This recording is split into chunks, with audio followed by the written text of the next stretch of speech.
राधे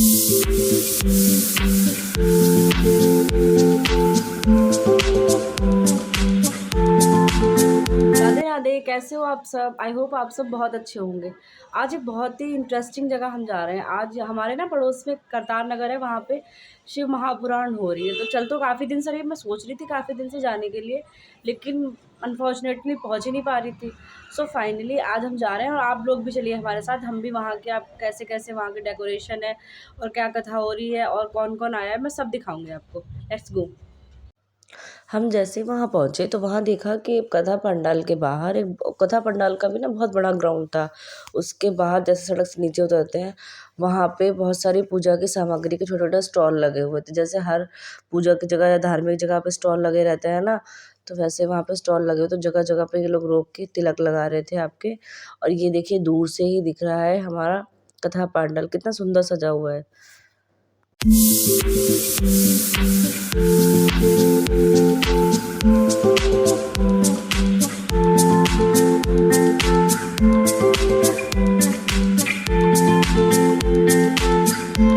अंदर पहुँच के इतना अच्छा लग रहा था कि चारों तरफ शिव भक्त नज़र आ रहे थे। एक तो शिवरात्रि आने वाली है, हम जिस दिन गए थे शिवरात्रि से एक दिन पहले, और हर तरफ कहीं शिवलिंग, शिव जी की फ़ोटो, कहीं शिव पार्वती।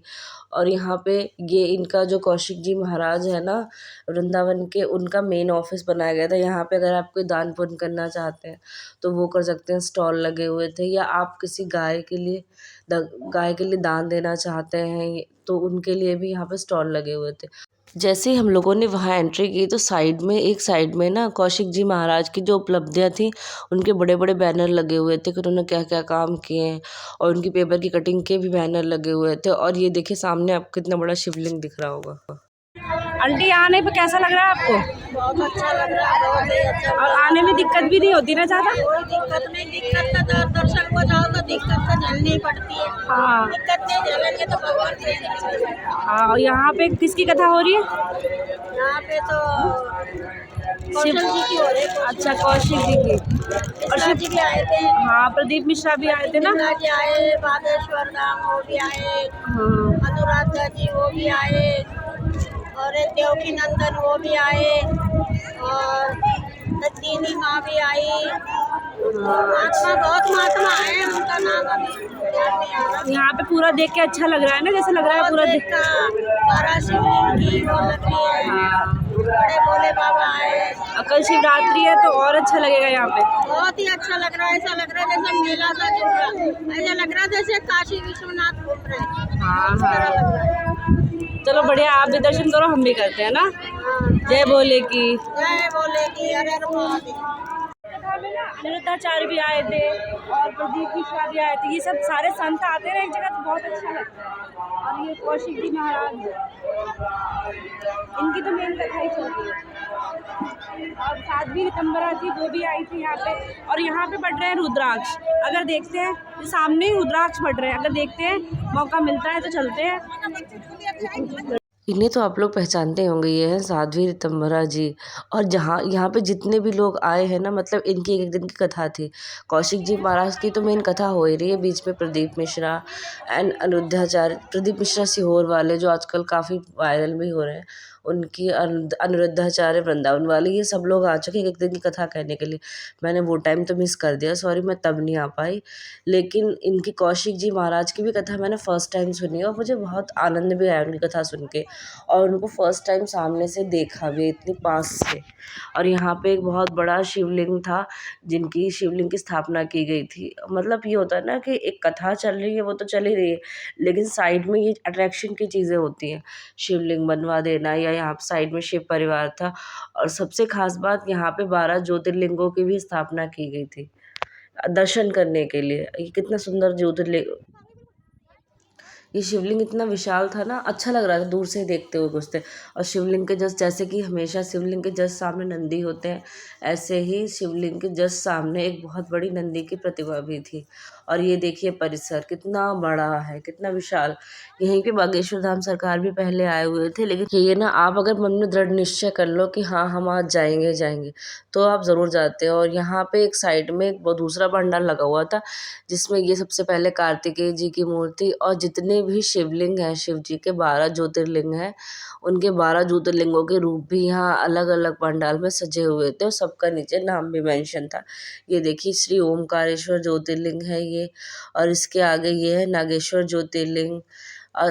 इनके सबके दर्शन भी लोग कर रहे थे, और ये हमेशा के लिए ओपन थे कि आप कभी भी आके इनका दर्शन कर सकते हो। और ये है यहाँ पे त्र्यंबकेश्वर महाराज। तो जितने भी जैसे जिसका रूप होता है ना, सेम वैसे ही वहाँ पे ज्योतिर्लिंगों के सामने नाम मेंशन थे और नीचे ज्योतिर्लिंग की स्थापना करी गई थी। और ये है श्री वैद्यनाथ जी। और भीड़ भी काफ़ी हो रही थी ना, पूजा करने में थोड़ी मतलब दर्शन करने में थोड़ा दिक्कत हो रही थी, क्योंकि सबको पसंद है भाई कथा सुनना, पसंद क्या मतलब आस्था होती है सबकी। और इतनी दूर, हमारे यहाँ से भी थोड़ा दूर ही था, लेकिन हमने मन में निश्चय बना लिया था कि नहीं, पहले बागेश्वर धाम सरकार आए थे तब भी नहीं पहुँच पाए, फिर प्रदीप मिश्रा जो सीहोर वाले हैं वो भी आए थे, हम तब भी नहीं पहुँचा, लेकिन इस बार ज़रूर पहुँचेंगे। जब अपने पास में इतनी कथा होते हुए हम नहीं पहुँच पाते हैं, लेकिन इस बार हमने फाइनल डिसीजन कर ही लिया था कि हम पहुँच ही जाएंगे। सो यही ना, आप अपने मन में निश्चय कर लो, और हम पहुँच गए थे। और इधर साइड में कार्तिकेय गणेश जी के सामने फ़ोटो थी, कितना सुंदर व्यू लग रहा है ना इनका। यहाँ पे शानवी और हम गणेश जी की पूजा कर रहे थे। और जैसे ही आप ये ज्योतिर्लिंगों वाले पंडाल से बाहर निकलते हैं, वैसे साइड में चल रहा था हवन। हवन के साइड में परिक्रमा भी लोग लगा रहे थे, यहाँ पे शानवी की मस्ती चालू थी। शानवी का एकदम अच्छा लग रहा था ना, यहाँ पे बच्चे भी थे और खुला स्पेस मिल गया, तो वो जाने का नाम ही नहीं ले रही थी। वो यहाँ पे खेल के इतनी मस्ती कर रही थी, बस बाहर पकड़ के ले जा रही कि चलो बेटा बाहर चलो, और नहीं, वो कह रही मुझे छोड़ दो, मैं यहाँ पे अकेले खेलूंगी। और वो अकेले ही घूमती रही पूरे पंडाल में। यहाँ पे मैं उन्हें पकड़ रही हूँ, वो पकड़े ही नहीं आ रही। फिर उसने यहाँ पे दंडवत शानवी ने प्रणाम किया, देखो फिर मैं पकड़ के लाई, फिर वो भाग गई।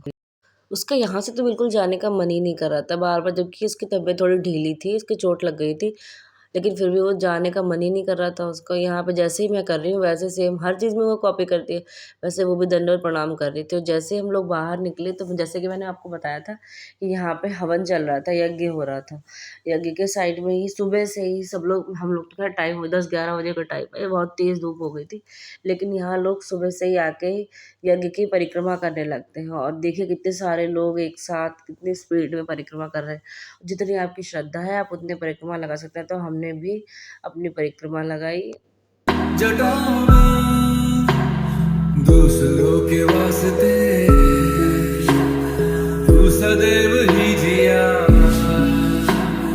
मांगा कुछ कभी नहीं, तूने सिर्फ है दिया। समुद्र। और ये है श्री कौशिक जी महाराज का मुख्य मंच, जहाँ से वो कथा का रसपान कराते हैं। सामने बैठ के ही वो कथा कहते हैं। ये है उनका आसन, जहाँ पे वो बैठते हैं। और यहाँ पे नीचे जो उनके म्यूजिकल इंस्ट्रूमेंट होता है ना, जो उनके साथी होते हैं, यहाँ पे सब लोग बैठे थे। और सामने ही कथा पंडाल था, कितना विशाल पंडाल लग रहा है, जिसमें हज़ारों की संख्या में लोग बैठ के एक साथ कथा का श्रवण कर सकते हैं। और साथ ही एक साइड, जैसे जिनके पैरों में दिक्कत है, तो वो एक साइड उनके लिए चेयर पड़ी हुई थी, वहाँ पे वो इजीली बैठ सकते हैं। जैसे जो लोग ज़मीन में नहीं बैठ पाते, जिनके पैरों में दिक्कत है, तो मतलब व्यवस्था बहुत अच्छी थी यहाँ पे। हम लोग भी गए, जैसे मेरे साथ छोटा बाबू भी था, कोई दिक्कत नहीं हुई। आपको पानी से लेके या मतलब बैठने के लिए, मतलब बहुत अच्छी व्यवस्था थी वहाँ पे। अगर ऐसे ही हर जगह व्यवस्था हो ना, तो कथा-वथा में जाने से भी डर ना लगे, वरना भीड़-भाड़ देख के सोचना पड़ता है कि हम जाएँ या ना जाएँ। और यहाँ पे कथा स्टार्ट होने से पहले ही कितने सारे लोग बैठ गए थे, ताकि उन्हें जगह मिल जाए आसानी से। जितने भी लोग मुख्य कमेटी के थे, उन्होंने मंच पे जाके महाराज जी का तिलक किया और उसके बाद में उनका भी फूल मालाओं से स्वागत किया।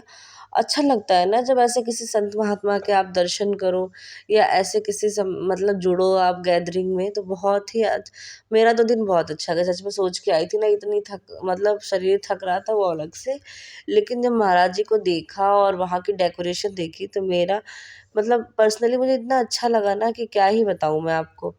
मन कर रहा था कि अब जैसे बच्ची छोटी है तो मैं रोज़ रोज़ तो नहीं जा सकती, लेकिन मन कर रहा था कि मैं रोज़ रोज़ जाऊँ। और फिर थोड़ा डिस्टेंस भी था, बिल्कुल जस्ट हमारे पास में नहीं था, थोड़ा सा मतलब ऑटो करके जाना पड़ता था, बिल्कुल पास में नहीं है। और जो लोग दिल्ली से हैं तो उन्हें तो ये पता ही होगा कि ये कथा जहाँ पे पहले बागेश्वर धाम सरकार आए हुए थे ना, चौथा पुस्ता करतार नगर के सामने, वैसे ही सेम जगह पे ही ये कथा हो रही, वहीं पे भंडार लगा हुआ है। यहाँ पे पहले एक दिन के लिए अनिरुद्धाचार्य जी और साध्वी ऋतंभरा दीदी भी आई थी, तो मतलब अच्छा लगता है यहाँ पे। और इसी के साथ आज का व्लॉग यहीं पे एंड होता है। अगर आपको अच्छा लगा हो तो प्लीज़ मेरे व्लॉग्स को लाइक करें और मेरे चैनल को सब्सक्राइब ज़रूर कर दें। ऐसे आपको आगे अच्छी वीडियोस मिलती रहेंगी और मेरी वीडियोस को फैमिली एंड फ्रेंड्स में शेयर ज़रूर करें।